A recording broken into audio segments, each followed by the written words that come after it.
नमस्कार, आपका स्वागत है जस हिंदी में। मैं हूं आपके साथ राशि और अब वक्त हो चला है कुछ अच्छी खबरों का। वही बढ़ते हैं आज की पहली गुड न्यूज की ओर। प्रधानमंत्री नरेंद्र मोदी ने नई दिल्ली के प्रगति मैदान स्थित भारत मंडपम में वर्ल्ड फूड इंडिया 2023 के दूसरे संस्करण का इनॉग्रेशन किया। इस कार्यक्रम में 80 से ज्यादा देशों के 1200 से ज्यादा लोग शामिल हुए हैं। इस प्रोग्राम का उद्देश्य भारत को दुनिया की फूड बास्केट के रूप में दिखाना है। इसमें 23 राज्य सरकारें, 18 केंद्रीय मंत्रालय और संबंधित डिपार्टमेंट हिस्सा ले रहे हैं। इसमें स्मारक टिकट और सिक्कों का भी अनावरण किया जाएगा। इस प्रोग्राम में इस साल दुनिया का सबसे लंबा डोसा बनाने की कोशिश की गई। केंद्रीय मंत्री प्रहलाद सिंह पटेल ने 1 नवंबर को इसकी जानकारी दी थी।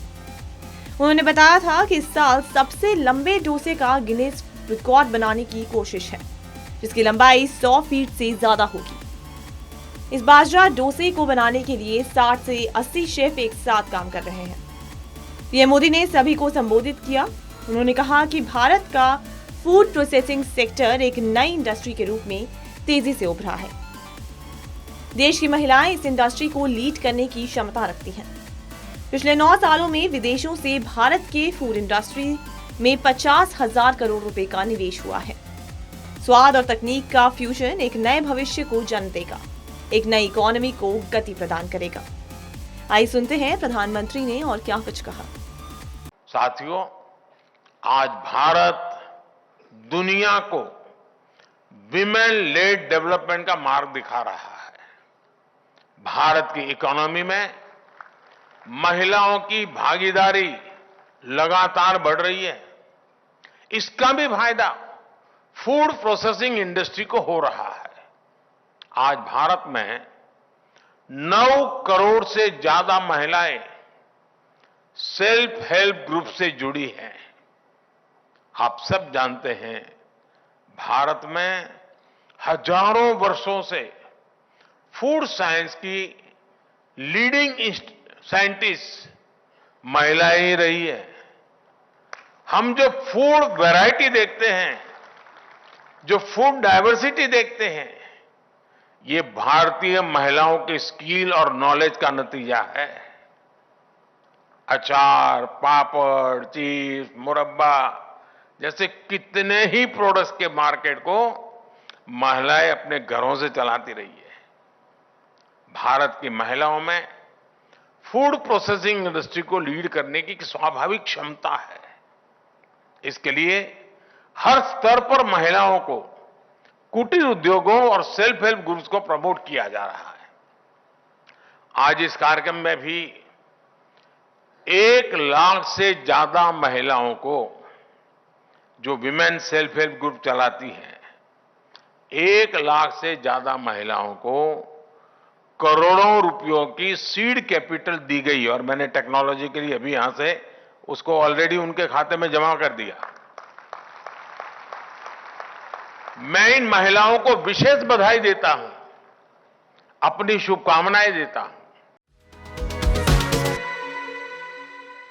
बिजली बचाने वाले उजाला एलईडी बल्ब की सफलता के बाद अब केंद्र सरकार 2 नए स्कीम्स की शुरुआत कर रही है।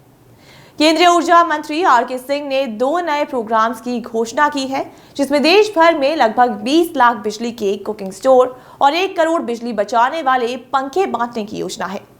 ऐसा करने से न सिर्फ बिजली की बचत होगी और उसका पर्यावरण पर अच्छा असर होगा, बल्कि इसके साथ साथ एक उपभोक्ता के बिजली बिल में भी बड़ी कटौती होने की संभावना बताई जा रही है। पहले प्रोग्राम का नाम नेशनल एफिशिएंट कुकिंग प्रोग्राम रखा गया है, जो बिजली तो बचाएगा ही, यानी एनर्जी एफिशिएंट होगा, साथ ही साथ लोगों के बिजली बिलों में 25 से 30% की कटौती भी करेगा। इसके साथ ही दूसरे प्रोग्राम का नाम एनर्जी एफिशिएंट पैंस प्रोग्राम रखा गया है, जो न सिर्फ लोगों के बेहतरीन सुविधा मुहैया कराएगा, बल्कि साथ ही साथ उनके बिजली बिल में भी कमी करेगा। शुरुआती तौर पर ऐसे उपकरणों को आंगनबाड़ी के जरिए वितरित किया जाएगा। इन दोनों प्रोग्राम की लॉन्च के मौके पर केंद्रीय ऊर्जा मंत्री आर.के. सिंह ने कहा कि बेहतरीन प्रयासों के जरिए हमने 45 मिलियन टन कार्बन एमिशन कम किया है और साथ ही हमने बिजली की डिमांड पीक आवर में 12 गीगावाट तक कम कर दी है। ऊर्जा मंत्रालय की नजर अब ऐसे एनर्जी एफिशिएंट उपकरणों के बाजार को और बढ़ाने में है। इस स्मोकिंग पर मौजूद ऊर्जा सचिव पंकज अग्रवाल ने कहा कि अगर हम बाजार की बात करें तो देश भर में सिर्फ पंख यानी फैन का मार्केट लगभग 10,500 करोड़ रुपए का है। ऐसे में बिजली बनाने वाले उपकरणों को हमें लगभग 30 करोड़ घरों तक पहुंचाना है, जो अपने आप में एक बड़ी चुनौती है।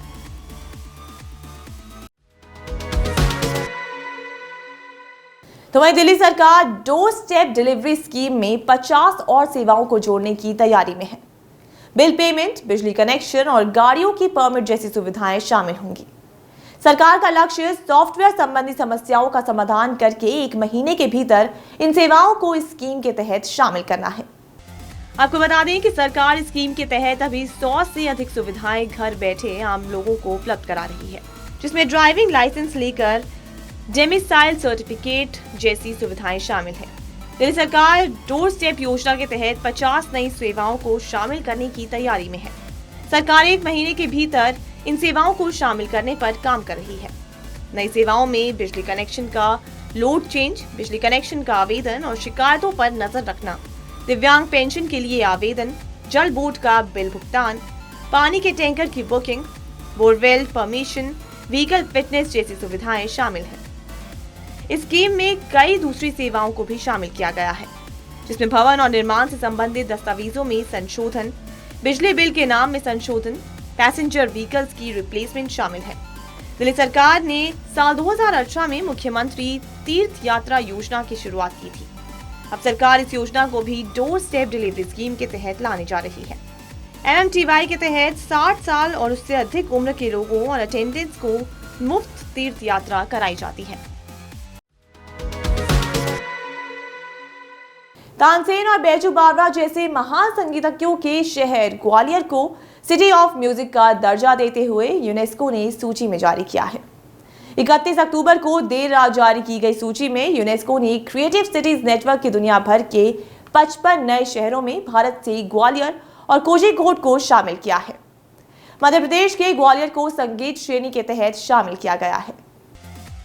माना जाता है कि गायन की ध्रुपद शैली का आविर्भाव ग्वालियर में हुआ था और ये ग्वालियर घराना या भारतीय शास्त्रीय संगीत विद्यालय के लिए भी प्रसिद्ध है।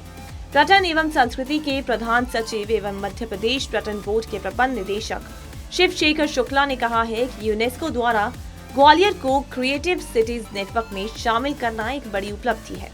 उन्होंने कहा कि इस सूची में शामिल होने से पूरी दुनिया को मध्य प्रदेश की सांस्कृतिक समृद्धि की समझ में वृद्धि होगी। उन्होंने कहा कि तानसेन और बैजू बावरा जैसे महान संगीतज्ञों के शहर ग्वालियर में ही गायन की ध्रुपद शैली का आविर्भाव हुआ है। ग्वालियर और संगीत से सरोकार रखने वाले हर व्यक्ति के लिए ये एक बड़ी उपलब्धि है। इस सूची में शामिल होने से शहर को होने वाले फायदे के बारे में बताते हुए शुक्ला ने कहा कि मुझे यकीन है कि इस उपलब्धि की मदद से पूरी दुनिया प्रदेश की सांस्कृतिक विविधता की समृद्धि और गहराई की तरफ आकर्षित होगी। इससे ग्वालियर शहर में अंतर्राष्ट्रीय पर्यटन को बढ़ावा भी मिलेगा।